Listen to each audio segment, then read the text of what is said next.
మీ business ఏదైనా మీ ఊర్లో promotion చేయాలంటే అది సుమన్ టీవీతోనే సాధ్యం. ఇప్పుడే సంప్రదించండి.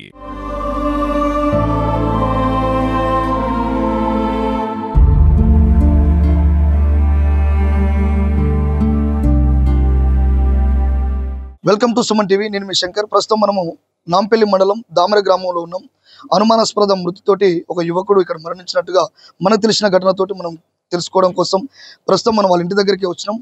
మనం చూడొచ్చు, అక్కడ వాళ్ళ అమ్మ కానీ వాళ్ళ నాన్న కానీ వాళ్ళ కుటుంబ సభ్యులు, బంధుమిత్రులు, అక్కడ ఉన్నటువంటి వాళ్ళ స్నేహితులు కూడా చాలా మంది అతను చూడడానికి, పరామర్శించడానికి, చివరి చూపు కోసం వచ్చినటువంటి బంధుమిత్రులు కూడా చాలా మంది ఇక్కడ ఉన్నారు. ఒకసారి అడిగి తెలుసుకునే ప్రయత్నం చేద్దాం. అమ్మ, చెప్పండి, మీ కొడుకు అంటే ఎలా చనిపోయినంటే మీరు ఏం చెప్తారు? నా కొడుకుని తీసుకుపోయి చంపారు సార్. ఇక్కడ తీసుకుపోయి దాని ఒక్కదాని వల్ల కాలేదు, 2-3 రోజులు అయితేనే అయింది నా కొడుకు పని. నా కొడుకుని ఎక్కడెక్కడ తీసుకుపోయో, దేశం మొత్తం తీసుకుపోయో అదే ఒళ్ళే పెట్టుకున్నాడు చేసుకుంది సార్ నా కొడుకుని. ఆమె పేరు సరిత. సరిత ఇందూర్తి.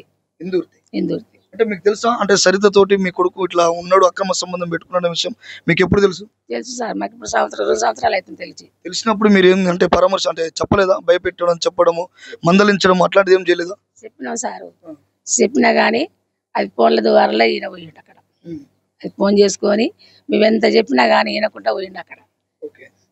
నువ్వురా నువ్వురా నువ్వురా అని పిల్లలకు కూడా బల్లల్లో హాస్టల్ ఫీజు కూడా కట్టించుకుంది నా కొడుకుతోటి. కట్టించుకొని ఈ ఊళ్ళో ఒక ఆయన ఉండి కూడా హాస్టల్ కావాలి పిల్లలకి అని చెప్తే కూడా ఆయన, నీకు పిల్లలే కదరా, పిల్లలే లేదు, నువ్వు హాస్టల్ ఎందుకురా నీకు అని చెప్పి ఆయన కూడా అన్నాడు. అంటే కూడా ఆయన ఆ రోజు సప్పుడు దాకోకుండా ఇంకా అక్కడక్కడనే దావనెంట వేసుకొని ఈయనంటే వేసుకుంది, బండిది ఆటో ఏంటి వేసుకుంది, ఈయనంటే వేసుకుంది. హాస్టల్ ఫీజులు కూడా కట్టుకొని హాస్టల్ కూడా పిల్లలు జాయిన్ చేసుకొని ఈ పని చేసింది. ఇప్పుడు సార్ పిల్లలు ఆమెకు 3 పిల్లలు. మరి ఆమె భర్త ఉండా లేడా, చనిపోయిందా మీకు తెలియదా? ఇప్పుడు ఎన్ని రోజులు అవుతుంది మీ కొడుకు చనిపోయి? 3 రోజులు. అంటే మీకు ఎవరు చెప్పారు చనిపోయిన విషయం? మా మరిది చెప్పిండు. ఎవరు ఆ మరిది పేరుంది? మా మరిది పేరు సీనయ్య. ఫస్ట్ చేసిన ఆయన పేరు సీనయ్య, వెనక చెప్పిన ఆయన పేరు వెంకటయ్య. నాకు ఎవరు చెప్పలే, వాళ్ళే చెప్పారు. ఆయన పక్క ఇంటికాడ పని పోను సారు, నాకు కాళ్ళు లేవు, చేతులు లేవు, కష్టానికి పోను, ఎంతసేపు ఉన్నా వీళ్ళు తెచ్చిపెట్టాలా, నేను కూర్చొని అనుకొని తినాలి అంతే.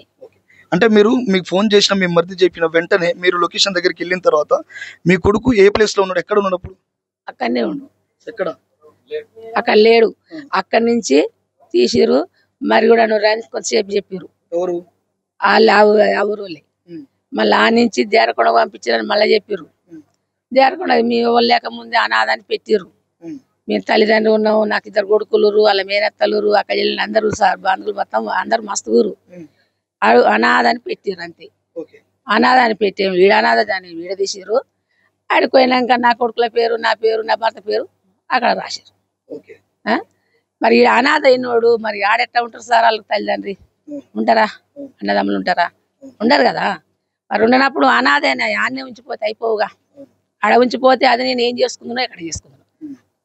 ఇంత పని చేసి అక్కడ చెట్లు గుట్టల్లో చేసినట్టు చేసింది సార్ నాకు. ఎక్కడి నుంచి? దేవరకొండ నుంచి ఆమలేసి తీసుకొచ్చారు. నిన్న మీరు ధర్నా చేసిరు పోలీస్ స్టేషన్ లో, దేనికోసం? నా కొడుకుని చంపించింది. నా కొడుకు పోలీసు వాళ్ళు దాని కాడికి ఓనిస్తలేరు, మాట్లాడనిస్తలేరు, చేస్తలేరు, దాన్ని తీసుకొస్తలేరు. తీసుకురాకుంటే మీరు ఎందుకు తీసుకొస్తలేరు అని ధర్నా చేశారు. 100 మందిలో కూడా అట్లా మాట్లాడారు సారు పోలీసు వాళ్ళు మాట్లాడితే, మీరు ఇట్లా మాట్లాడుతురు, ఎందుకు మాట్లాడుతురు, మీరు ఎందుకు తీసుకుపోయారా అని ధర్నా చెప్తా సార్. నేను అడిగింది మంచిదా నాకు ఏం చెప్పారు పోలీసు వాళ్ళు? ఏం చెప్పారు? ఏం చెప్పా, తీసుకొస్తాం అని చెప్పారు. ఇప్పుడు తీసుకొచ్చిరు. మా మందిని అందరిని అక్కడ తోలిరు, దాన్ని అల్ల తోలిరు. ఎంతమంది నీ కొడుకులు? నాకు 3 కొడుకులు, ఇప్పుడు 2. ఇప్పుడు పెద్ద నాకు ఆడపిల్ల ఉంటే చనిపోయింది సార్. లేదు. ఇప్పుడు ఉన్న బాధితురాలు ఉంది, పేరు రేణుక, సరిత. సరితని ఏం చేయాలని అంటే మీ డిమాండ్ ఏంది? మా డిమాండ్ అంటే మరి సార్ దాని కేసు పెట్టాలి, వాళ్ళకి వెళ్ళలేదు, దాని పిల్లలకు దానికి ఎడవాసినా సరే. నా కొడుకు ఎట్లా ఎడవాసిండో అది కూడా అట్లా ఎడవాయాలి. అది కూడా ఎడవాలి. దాని పిల్లలు పెట్టుకుని సంసారం చేసుకుంటే, నా కొడుకుని తీసుకుపోయి, దసని కొడుకుని తీసుకుపోయి నీ బంధ పెట్టుకుంటే నేనే సుఖపడుతున్నా సారు. చెప్పరు మీరే అర్థం చేసుకొని చెప్పు సార్ నాకు. ఓకే, చెప్పండి సార్. మీరు అంటే సైదులు వాళ్ళ నాన్నగారు. చెప్పండి, అంటే మీ కొడుకు ఎలా చనిపోయినట్టు ఏం చెప్తారు? మేము ఏం లేదు సార్, జీతం ఉన్నా, జీతానికి పోయినా 5:30కి ఫోన్ చేశారు మా బంట ఆయన. 5:30కే ఇంటికి వచ్చేవరకు అది ఆన్ వచ్చింది. ఇక ఆన్ ఎటు రాకుండా అయింది. సారు నా తమ్మిని అన్యాయం చేసింది, అది దానికి పడాల శిక్ష. దాన్ని అన్న నుంచి ఎలా తీయొద్దు. నా తమ్మిని నా మరదల్ని గోస చూడు, ఆన్ని సొమ్ము తిని తిని తిని తిని నాశనం చేసింది చెప్పకుండా. ఒక్క మాట, నీ పిల్లగాడి నన్ను ఇట్లా అంటున్నాను స్టేషనే పెడితే మేము ఇప్పించుకొచ్చుకుందాం సారు. పోలీసు వాళ్ళకు గుప్పి ఆ నుంచి లేవట్టి దేవరకొండ లేపించింది అనాథని. అనాథ అయితే గుడికాడ వేస్తారు, గుడికాడనే ఉంటాడు, ఓ బాదార్లో ఉంటాడు రోడ్డు మీద. అట్టాటోడు అనాథ అవుతాడు. సెల్లు నెంబర్ ఉంది, బండి నెంబర్ ఉంది. పోలీసు వాళ్ళు సప్రాణ తీసుకొచ్చి ఆడేసి వచ్చిర్రు. మరి కూడా ఏమన్నారు, మరి కూడా నుంచి దేవరకొండ లేచిర్రు. సారు మాకు న్యాయం కావాలి, దాన్ని శిక్ష పడాలి అంతే, అంతకు మించలేదు. ప్రస్తుతం బత్తుల సైదుల్ని చివరి చూపు కోసం చూడడానికి వాళ్ళ ఫ్రెండ్స్ అయినటువంటి, అంటే చదువుకొని చాలా ఏళ్లతోటి కలిసి ఉన్న మా మిత్రుడు చివరిగా ఒకరి చేతిలో ప్రాణం పోయిందని తెలిసిన విషయం తెలుసుకోవడం కోసం, చివరి చూపు చూడడం కోసం వాళ్ళ బంధువులే కాకుండా వాళ్ళ స్నేహితులు కూడా ఇక్కడికి రావడం జరిగినది. వాళ్ళ స్నేహితులు మనతోటే ఉన్నారు. ఒక్కసారి వాళ్ళ మాటల్లోనే అడిగి తెలుసుకునే ప్రయత్నం చేద్దాం. చెప్పండి, మీకు సైదులు ఏమవుతాడు? మాకు సైదులు మాకు 10 సంవత్సరాల నుంచి మా ఫ్రెండ్ అతను, మా క్లాస్మేట్ అతను చాలా వ్యక్తిగతంగా కూడా చాలా మంచోడు. ఇలా జరగడం కూడా చాలా మాకు బాధాకరంగా ఉంది. ఎందుకు ఇలా జరిగిందని ఆరాధిస్తే ఇట్లా తెలిసింది, ఇట్లా అక్రమ సంబంధం పెట్టుకోవడం వల్ల ఇలా చనిపోయినని. ఏంటంటే మా ఫ్రెండ్కి కొంచెం న్యాయం జరగాలి. ఏ రకమైన న్యాయం జరగాలి? ఆర్థికంగా పర్వాలేదు, అక్కడ వాళ్ళు కూడా కేసు పెట్టడం, వాళ్ళు కూడా బయట తీయాలి. ఇప్పుడు ఒక ప్రాణం కదా, ఒక ప్రాణం తీసేసి వాళ్ళు హ్యాపీగా ఉండి అట్లా చేసి ఎట్లా ఉంటుంది, వాళ్ళని కూడా బయట తీసుకురావాలి, మనకి న్యాయం చేయాలి. ఫ్యామిలీ ఉంది, వాళ్ళ అమ్మ నాన్న చేతనం అయితే లేదు, వాళ్ళకి ఆర్థిక న్యాయం చేయాలి ఖచ్చితంగా. మా డిమాండ్ అయితే అది. ప్రస్తుతము దామర గ్రామంలో ఉన్నటువంటి ఒక స్థానికుడు, అంటే లోకల్ ఉన్నటువంటి ఇంటి పక్కల ఉన్నటువంటి వ్యక్తిని, అతను కూడా ఒకసారి అడిగి తెలుసుకునే ప్రయత్నం చేద్దాం. చెప్పండి, సైదులు ఎట్లా ఉండేటోడు? Soil ఏముందన్న, auto నడుపుకొని బతుకోడు. అదే మధ్యన ఎంటర్ అయింది. ఎంటర్ అయిన తర్వాత వాళ్ళిద్దరికి క్లోజ్ ఉంది, పోతురు నడుస్తుంది వ్యవహారం. ఆ నడిచే వ్యవహారంలో కూడా అది దగ్గర 8 సంవత్సరాలు అవుతుంది వాళ్ళది వ్యవహారం. అప్పటి సంది కూడా చెప్పొచ్చు, వాళ్ళు ఇక్కడ ఎందుకు వస్తున్నావు, అది ఎందుకు వస్తున్నావు, నా స్థానికులు కూడా చెప్పాలి, అక్కడ ఉన్న పెద్దలు కూడా చెప్పాలి. వాళ్ళందరికీ గుర్తుంది సమస్య. అయితే వీడు మన పోయిండు అక్కడ, మన ఎంత 9 గంటలకు 10 గంటలకు వెళ్ళిండు. అక్కడ పోయినాక ఇంత చికెను బొక్కను ఇంత మందో బొందో తీసుకొని పోయిండు. ఆల్రౌండర్ గెట్ చేసుకుని అక్కడ ఉన్నారు, వాళ్ళ ఇంటికాడ గెట్ చేసుకున్నారు. గెట్ చేసిన తర్వాత తిన్నారు, తాగిరు, అంతా అయిపోయింది అని వేసిపాదంగా నేను ఏం చేసిన, లేవర్ తీసుకుని పోయినా. నాకు ఆటో ఉంది కదా, లేవర్ ఉంది, మాకు దూరికి పోయినా నేను పనికి. నేను సాయంత్రం 5 గంటలకు వస్తేప్పుడు ఆ ఊరు ఆయన, ఇప్పుడు మా వెంకటమ్మ అని ఉందో మా ఊరికి పిల్లనిచ్చింది, జర బండి ఆపయ్యా వాళ్ళ ఇంటికి మా బిడ్డ ఇంటికి పోయేస్తా అని చెప్పింది. ఆపిన బండి ఆపితే పోయిందా వచ్చింది. ఆ ఊరు ముసలా ఆయన ఏం చేసిండు, అరే బాబు మీరు దామరా అంటే దామరా అని చెప్పారు మా వాళ్ళు.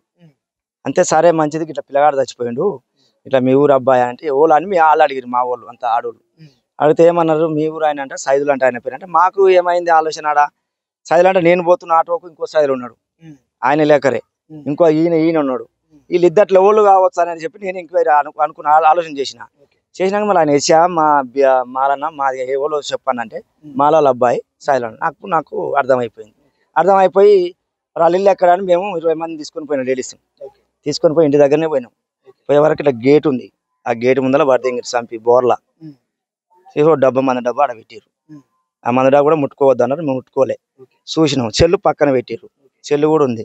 ఇట్లా వేసిరు, అట్లా వండబెట్టిరు కదా, తిప్పలే చేయలే. మందు తాగినోడు అయితేనేమో కొట్టుకుంటాడు, బట్టలు తిరుగుతాయి, అన్ని ఆగమా ఉంటుంది. అంతే పరిస్థితి చూస్తాంగా మనం. అయితే మంది అయిన మనం ఎప్పుడైనా దవాఖానలో కానీ దేనన్నా కానీ అట్లా లేదని పరిస్థితి అని చేసిరు. అయిపోయింది, చేసి పాడేయగానే నేనేం చెప్పినట్టు ఆడ ఆ ఊళ్ళో పెద్ద మనుషులకు, బాబు అని ఏం కాదులే చేయకూరు, ఏం చేయకూరు, మా వాళ్ళు వస్తారు అని నేను ఫోన్ చేసిన ఒక ఆయనకు, మా పెద్ద మనిషికి ఫోన్ చేస్తే ఏం చెప్పిన ఆయన, తీసుకొస్తురా మరి ఎట్లా చేస్తురా అంటే, తీసుకొస్తారని చూస్తానికి పోయినా, మేము పనికి పోయి వస్తున్నాము, చూస్తానికి పోయినా చెప్పినామని చెప్పిన. మేము ఇటు జరుగుతూనే ఉండం, పోలీసు వాళ్ళు తీసుకొని వెళ్ళిపోయారు.